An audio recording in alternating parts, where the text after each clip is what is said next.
And welcome to the What the Falk Sunderland preview show. Sunderland put in arguably the best performance of the season on Saturday as they dispatched Plymouth Argyle at the Stadium of Light. However, the tests do come thick and fast as always in League One, and we travel to Portman Road to face Ipswich Town for the second time in a month this Saturday. Whilst it's only been a month actually since his last appearance, things have changed quite dramatically at Ipswich Town, I think. So you won't be surprised to see I've roped in Benjamin Bloom, my old pal, to give me the lowdown on Ipswich's world over the past month. Ben, things have changed, but how are you doing before we start? I'm good. I just want to say a big hello to one of your listeners who commented on the last video saying, I'm very knowledgeable, but dull as dishwater. So that person is well and truly on my shit list. It's a big hello to them. Enjoy the next half hour. I've seen that actually. And I was just like, I won't say none of my guests are dull as dishwater, but you wouldn't be at the top of the list if there was one. But, I can't remember who that was. Thanks for listening to me, though. As the dullest. Yeah, I won't remember because they will have either been muted or blocked.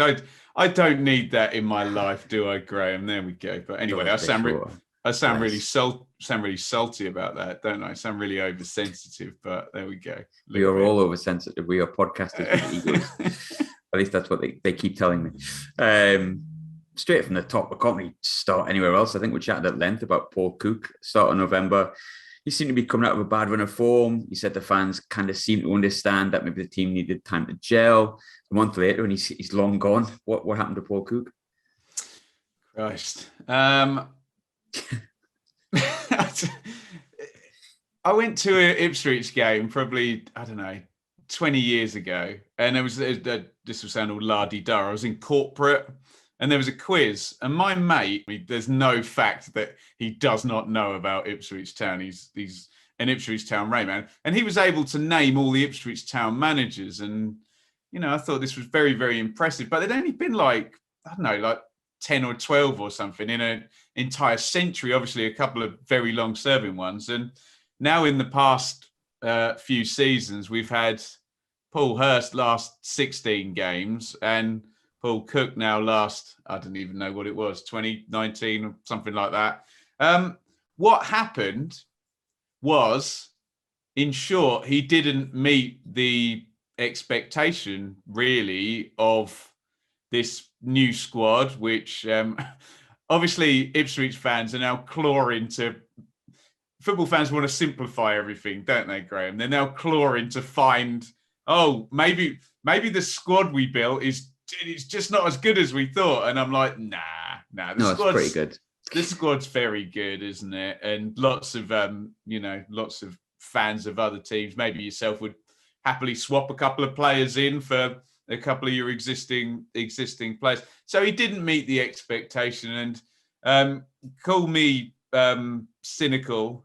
I just wonder whether the new owners were very, very clever, Graham, in that before they took over, they got the previous owner to install Paul Cook. So they put themselves in a situation where he's literally not their guy because they didn't hire him. But then if we're in the top two, he is their guy. Do you know what I mean? And they kind of left themselves a little bit of a get out. So look, everybody liked Paul Cook. He's a big bundle of energy. He wanted to play attacking football. It didn't work. And the short answer, after I've given the long answer, is there was too much of a gap between the expectation based on the recruitment and the league position. The last game that we had against each other was we were both, you were all in all right form, we were bang out of form really, and it was a massive game for us. But how much did the defeat against us affect Paul Cook's future sort of after that? Yeah, I mean, I don't want to sit here and put it on one game, but of course, when you get towards the end of and you're able to look back with hindsight, each one of those games, you're like, well, if that had gone differently. And I think maybe the Sunderland game was a bit of a microcosm of what went wrong for Paul Cook, because we didn't actually play that badly, but no. Did we create that many big chances with our possession? No. Were we fragile when you guys got a chance? Yes. Were we a little bit unlucky with I know the arm in unnatural position is open to interpretation, but that wasn't a penalty. It wasn't a pen. It wasn't.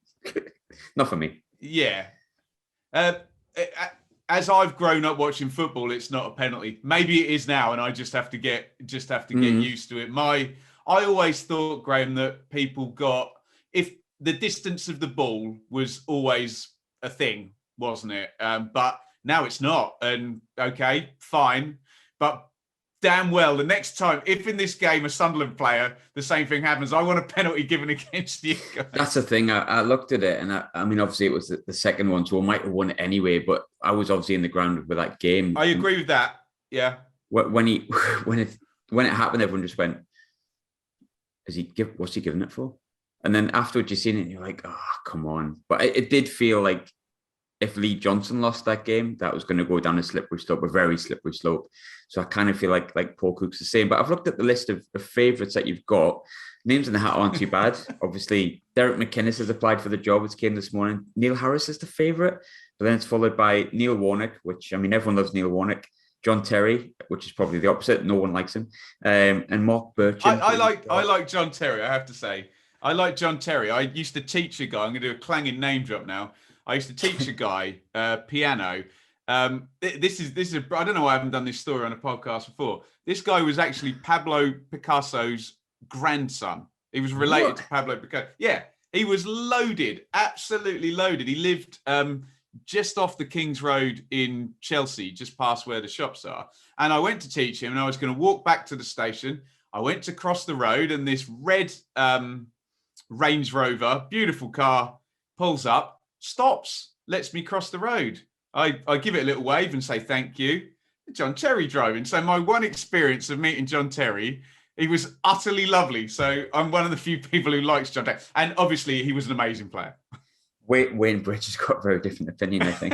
Well, if he let Wayne Bridge cross the road, then maybe Wayne Bridge would like. There's a punchline and a joke in here with chickens crossing the road and whatnot. But yeah, it's a weird list, isn't it? It's like it's Graham, famous names. It's and a weird list names. because the bookies haven't got a clue. Yeah, is why it's a weird list. The market moves.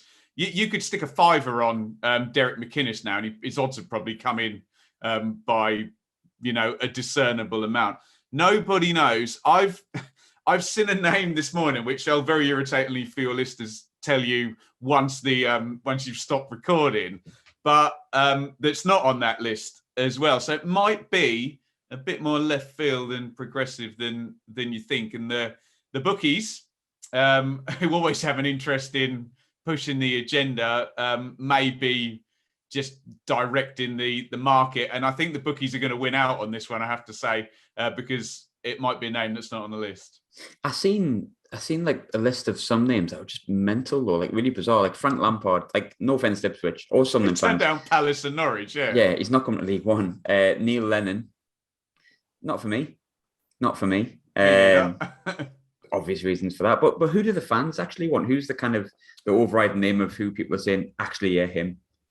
Graham, Ipswich fans are just confused. They're bless us. They're just confused. We don't know what we want. Do you know what I mean? We're now under new ownership. We've tried everything. We tried the superstar naming Roy Keane after he was with you guys. We tried the guys that had already been promoted from the division before, Paul Jewell, Mick McCarthy, obviously another Sunderland guy. Mick was really good, and then it tailed off. We tried the young guy coming up from Shrewsbury in Paul Hurst. We even tried an ex-Norwich, Norwich's best manager in the last sort of 25 years in terms of league position. We tried Paul Lambert. That didn't work. We tried Paul Cook, who we thought was probably a level above us and a level above League One. Ipswich fans are very, very confused. What you're now getting as well is this really weird split where, and again, football fans love to simplify stuff. You're now getting, we just need to accept that we're in League One and play a bit more direct. All of a sudden, after years of, McCarthy's too pragmatic and all this, get it in the box. Look at Wickham and Rotherham. Look how good they're doing. So Ipswich fans are genuinely confused. And whilst I love our club and I love our fans, probably the the least people you want to listen to at the moment about who's right for the Ipswich job are probably Ipswich fans. And again, I don't want to pile in on my own fans. That probably is the same for most football clubs, you'd have to say. Yeah. I mean, like a lot of the things you said there kind of feels very much when Sunderland appointed Lee Johnson. It was before that, there was the romantic appointment of Gus Poyet. I wanted that. I was on board with the romantic appointment of Gus Poyet. There was the shouts for Kevin Phillips as always, which is kind of another romantic appointment. Then there was the Nigel Pearson. Now get a guy in that does this. Then there was the kind of deflection away from the direct football because we had Parky for like the best part of a year. But in reality, everyone was just like, well, let's just see what happens. Let's see where it goes. You're totally right. You're totally right. It's almost a case of, and you know, with all due respect to Sunderland and obviously Ipswich are in the same boat, we're talking about clubs that have sucked for a long while and nothing has worked. So it's very, very much a case of, look, trust the higher ups. If they're wrong, we'll tell them they're wrong in whatever time and just get 5 behind. weeks. Well, I hate this about football now, though, isn't it? It is constant. Every fan base, though, isn't it? Like everyone says, oh, this fan base is worse than this. But I think every fan base is the same. There's very few managers that don't get shot at. Off the top of my head, it's because Bielsa, maybe the social media thing speeds up the debate so much faster, and a story that in the past took a year to build now seems to take Saturday between 3 and 7 p.m, doesn't it? It's so reactive, and we all do it. Like, I've made no secret of the fact I was not on board with Lee Johnson, but then after Saturday, I was like, oh, maybe I'm wrong. Maybe I'm completely wrong. He's totally turned it around. And I suppose the benefit is it's nice to be wrong when it works in your club's favour, but social media is so reactive. And you're right, it does build that story in 5 minutes. It's very hard to take a long view when everyone seems to be judging everything sort of day by day. But yeah, whoever they get, I'm behind. I'd like to think, like Sunderland, surely managers and their egos surely look at a job like Ipswich, or but Sunderland even more so with a bigger fan base, surely think, this is a bit of me. If I get them in the Championship and competing, I'm the guy here. Do you know what I mean? I think McInnes could be a really good appointment. I just hope he's not in. If you have a good appointment, he's not in by Saturday. But how likely are we to see an appointment by Saturday? We're speaking now on Wednesday, just before your FA Cup game against Barrow.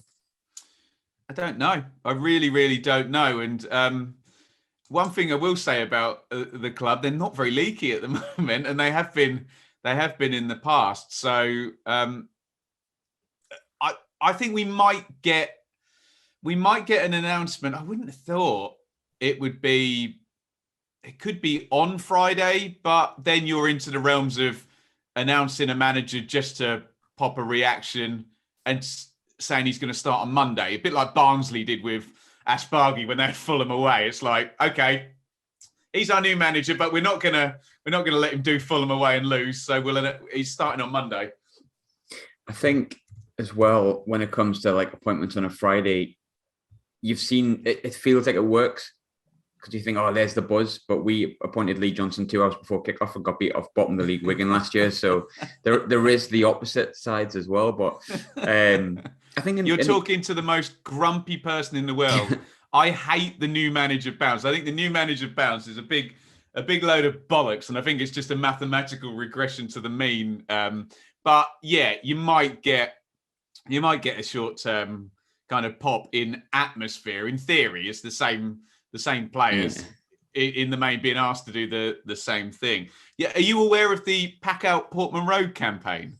I did see about that because we spoke about it last time, isn't it? The tickets are a bit cheaper and stuff like that, and it's just a pain for us that Ipswich is such a pain in the arse to get to, and Norwich. Yeah, I'm not singling you out. You're both a pain in the arse to get to. But what is the situation with it?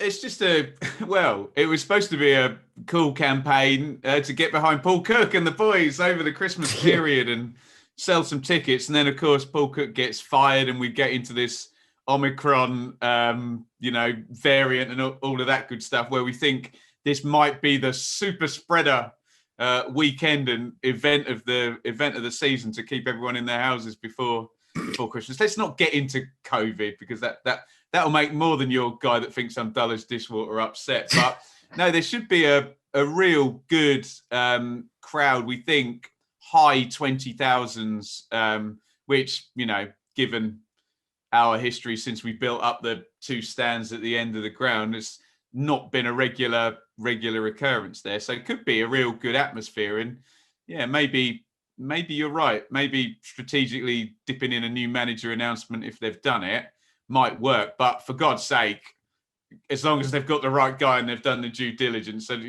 announce him next Thursday if it's not going to be the right guy. In terms of the guy that could be in charge, obviously John McGreal's currently in interim charge. All the fans will remember him as obviously Premier League centre-half for Mark Venus, as far as I remember. Has he implemented anything new in the 2 games he's had as interim boss against Charlton? Obviously 2-0 defeat, 1-1 against Wigan as well. Well, he's simplified things, and I think the 2 up top, get it in the box brigade will kind of enjoy that, because I think it's just been a case of learn the players' names. And I'm not even joking. In his first interview, he said he's done 1 session and he's getting familiar with the names of the players, because I don't know if you realise, he came in literally 2 days before he got the job to work with the under-23. So he's barely been in the club. Oh, geez. All just real simple stuff, Graham. It's all just been, look, play for pride, make yourself hard to beat. I think we're going to see 4-4 F2 tonight, and 2 up top, and Caden Jackson and James Norwood are gonna get a go. So nothing flash other than value the badge, all of that stuff that if you've ever played any kind of football, someone shouts before kickoff, win your first header, win your first tackle, get the loose balls. Oh, just real simplistic stuff, and waiting for a new boss to go. That's not a judgment of John McGreal. That's exactly what anyone would do in his. Yeah, it's not what you can do. Yeah, exactly, in his position. And he's literally come into, an away trip to Charlton, an away trip to Wigan, followed by an away trip to Barrow, and he may well be in charge for the Sunderland game against a big rival with a huge crowd. So he's had no time to train anybody, and 3 away games. John McGreal feels like the sticker that you always got in your first pack of Premier League. Like, I was thinking today, and I'm thinking, bloody hell, John McGreal, Mark Venus, Bobby Petter, Marcus Stewart. Just quickly, Graham, John McGreal signified in the late 90s everything that was good about Ipswich. That was when we used to drip in signings bit by bit. That was the Kieran Dyer money that was spent on John McGreal, who was seen as a workaday average centre-half from Tranmere, and it was a signing that was carefully thought out, dripped in, and then he came into a team that knew the pattern of play. He was better than we thought. We improved him. Everyone's a winner. He kind of sums up everything that used to be good about Ipswich back in those George Burley days, but I can feel myself lamenting and reminiscing. So I've got wonderful memories of John McGreal arriving for the promotion season. I remember I think it was New Year's Day, 4-1. I think Mark, you scored first, Marcus Stewart, but you were like 4th off top, and then you signed Chris Megan. Yeah. But 3 months later, my favourite ever Sunderland player when I was a kid, Chris Megan. I was devastated that day. Well, he was another one that just slotted straight in.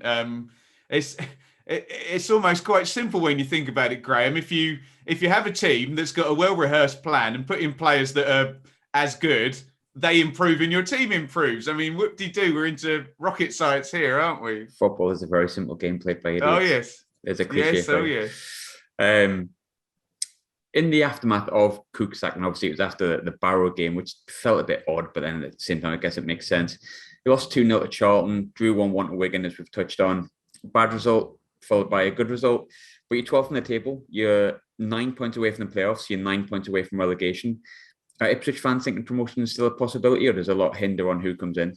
Yeah, it's just all on the new manager and them getting the kind of points per game output that we expected Paul Cook to get. And again, I don't want to sound arrogant and divine right, but that squad does feel like more like 1.7, 1.8 points per game than, the output that Paul Cook got. So look, we are at a point with this squad where, you start to look at it, you start to look at totals, and we're going to be at the halfway mark after this game. And you think if you're getting up to 25 games, that next 3 games, and you haven't got 5 or 6 points, you're starting to think, okay, Ipswich need to basically, you know, the numbers, win 4, draw 1 and lose 1 out of every 6 games for the next 24. I know it's not 24 games, but you take my point. You start to look at it and think they have to be so much better than they have been that it's just not plausible. And I think that's where, I know you laughed at Warnock. I think that's where people kind of, you know, think that the Warnock thing, you just bring in this guy who has players eating out of their hand and, you know, all that charisma and experience, and that somehow he'll just win 8 out of 10 games and away you go. But yeah, thinking a bit longer term, you're totally right. It just hinges on the new manager. That's how I feel about Warnock. I love him. He's like my favourite manager on the planet because he's brilliant. And the line, "You've got to die for 3 points," is exactly how I feel about football. But he's not the youngest man on the planet. You can't exactly plan for the next 10, 15 years. And I think a lot of clubs are doing that, especially clubs like Sunderland, clubs like Ipswich, where we've been shite for a decent whack of time. I think we want a plan to sort of move forward. And I don't know whether Warnock would want a 10, 15-year plan, basically, is the kind of long and short of it. Graham, I think it comes back to a fan base of a club struggling for a long time, being confused, not really knowing what they want. And you kind of, you just start to throw out, well, what's the worst that could happen? You know, we'll just have managers for 6 months. They don't work. You just throw one in, change it, or, you know, you do kind of think, well, what's the worst? Obviously, like you say, everyone would love a nice fight. Everyone wants an Alex Ferguson, don't they? Or a Wenger or whatever, someone in there for 10, 15 years. But things just move too fast for that now, don't they? With Paul Cook going, talking about managers that have staying power that we all love, Peter Reid obviously is top of that list. Is he staying with Ipswich or is he gone? He seems to still be around. And if we do get a head coach who may not have a big profile and wants to work in this system, do I want Peter Reid mentoring that coach? Of course I do. So if it's a young coach, then a man with that knowledge and caliber and tenure over his career, just have him around. Don't even give him a job title. Just call him a consultant like he is, and just have him around. But I think he's still about. And look, if you got Peter Cook, he was a comedian, wasn't he? If you've got Peter Reid helping Paul Cook, and the idea is you're probably not going to get someone as experienced as Paul Cook if it's obviously if it's a Neil Warnock or whoever. But I think he's still around, and I would certainly advocate him being around if it's not too expensive. Good. Big fan of Peter Reid. Love him. Love his political rants online because I agree with them all. Also love him as a person for very obvious reasons. Again, I'll not react to political stuff or COVID stuff. We'll stick it to football. People get upset enough with us just talking about football. So, but yes, of course, we respect anybody's rights to have any view that they like on politics, providing it doesn't cross certain lines. But I won't go there. Sunderland, obviously, on the subject of Sunderland, have sort of took off a little bit. There's been 1 or 2 poor performances. You don't believe it for 1 minute, do you? Look at Not really. No, I'm trying to convince myself, but I don't really, because I'm awaiting what's like under the bed. Like we said last time, what's the scary monster under the bed that's going to come next? But we had the Shrewsbury game, 10 men, 1-1, and the Oxford game, Oxford good side, maybe poor performance. But aside from that, 1, 3 and 5, and 2 of the last performances have been excellent. Saturday is probably the best.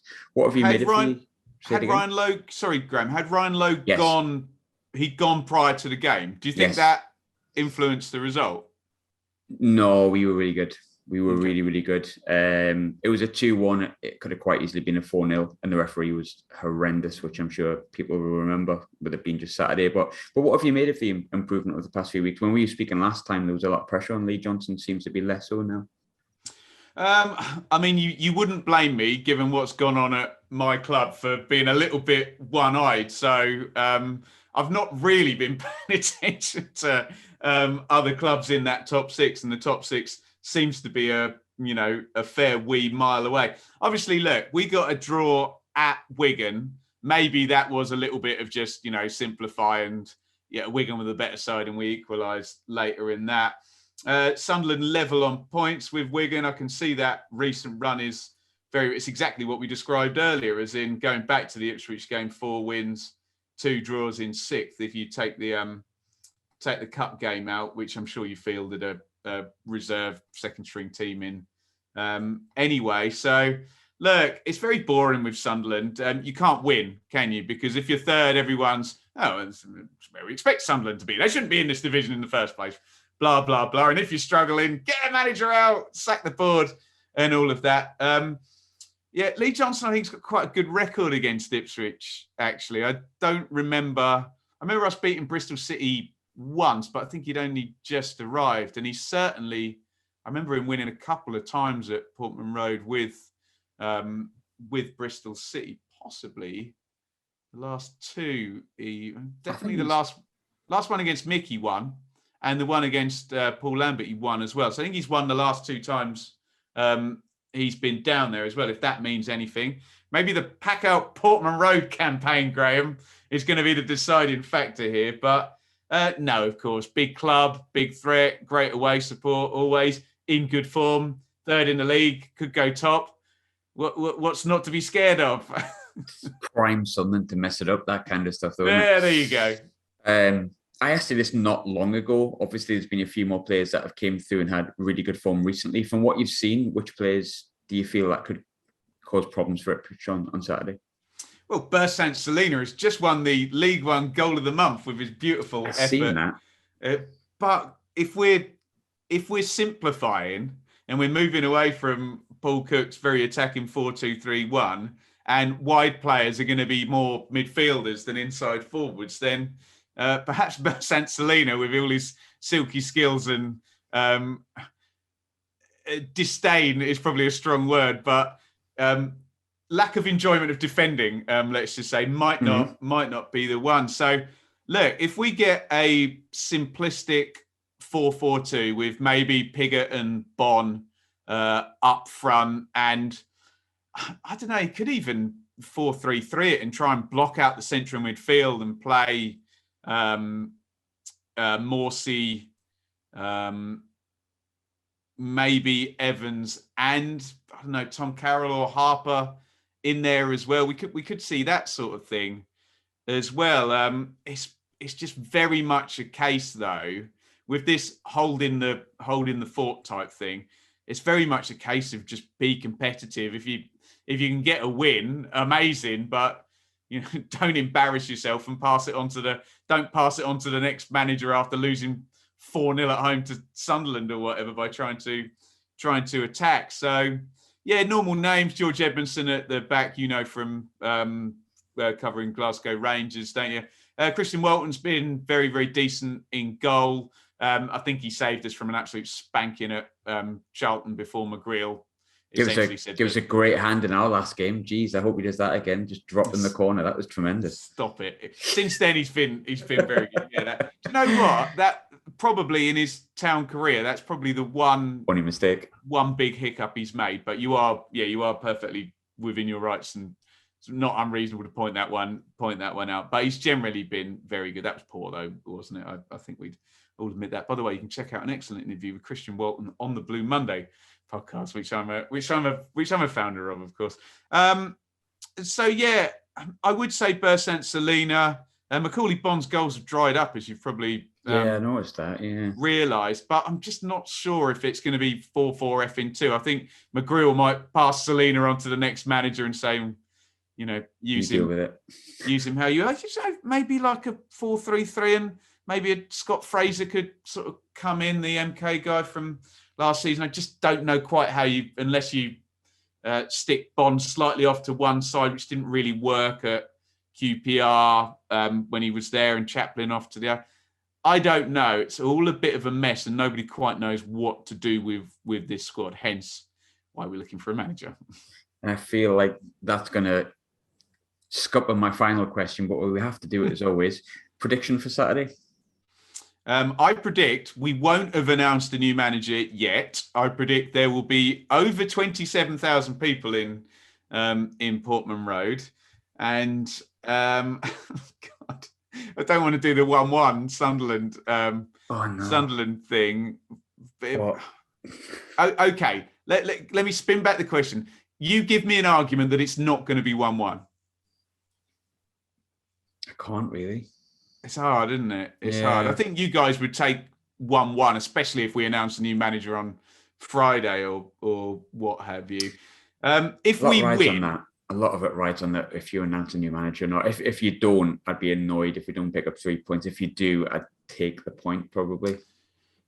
Yeah, I'm trying to give an argument of how we would win, and the only thing I can think is just up and at them, early goal, big crowd. I think that's really the only way we win.